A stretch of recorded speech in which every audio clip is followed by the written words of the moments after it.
Welcome back to the channel, guys. I know it's been a while. I really needed to do this video though. Better late than never, right?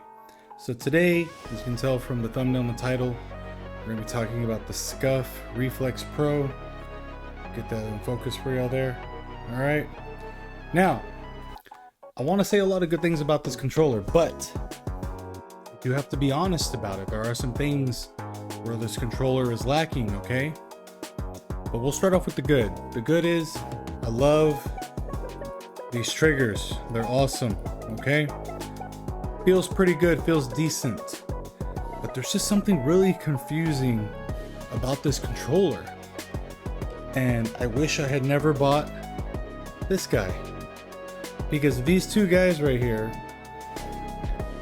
you know, are competing in my household. And the Instinct Pro, which is the Xbox version, just does a lot of things better.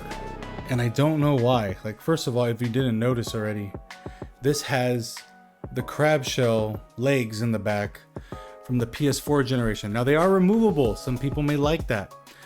I don't really care because they're kind of flimsy feeling. And if I hold the controller up to you, you can actually see the bottom of them. So if my fingers slip off the controller for I'm just chilling, I actually flick and you can hear the little ding. I mean, I can easily break these triggers if I'm not careful. Opposed to Instinct Pro, they're kind of fused in the controller there. They feel real chunky. They got a more high quality click to them. And you know, I'm a PS5 fanboy, full disclosure. I want this to be the best controller there is. But I have to be honest, and I just don't know. I don't know if it was pricing issues. I don't know if it was just the cost. I mean, these did take a long time to come out.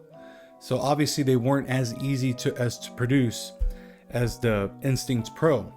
But you know, the other weird thing about it is with these adaptive triggers, which by the way, I do love, there's no toggle to alternate between, kind of like the Instinct Pro where I could just turn it off and turn it on. Now, why would you want that?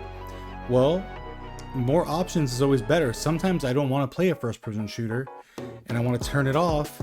But even when I play first-person shooters, call me weird, I like the mush on my left trigger and the click on my right. I just like to pull down like I'm aiming, click, click, click. That's just my preference. Maybe you don't care, but with the Reflex Pro FPS, you can't choose. It's just in there. It's wired that way. So that's a little bit of a setback. It does feel lighter. I mean, it even feels lighter than it's. There's just something about from the normal DualSense and this one. There's just something a little different. I'm not sure what it is. So overall, I have been enjoying this controller. I don't want to just bash it and act like it's not a great controller. It is, I love it. But I just don't know why. The big thing for me though is, let's get back to the paddles, the elephant in the room here. When I'm gaming, and I usually use my middle finger for my paddles, the top one is just not like concave enough where it feels like your finger can easily slip, you know? Whereas with the Instinct Pro, my finger is locked in there. It's like a little nook made for my finger. You could even hear the difference in the clicking quality. I mean, you hear that? I didn't hear that.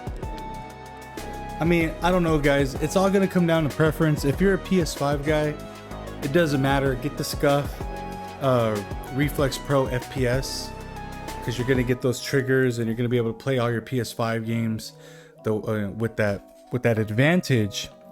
But if you're on PC and you can kind of swap between controllers, you're a controller player, I actually think the Instinct Pro is the way to go. I really do. And these are easier to get, and I think they're less expensive. So I don't know, guys, might be a hot take. Maybe not everyone agrees with me. I am not sponsored by this, by the way, but that's my take on the Reflex Pro.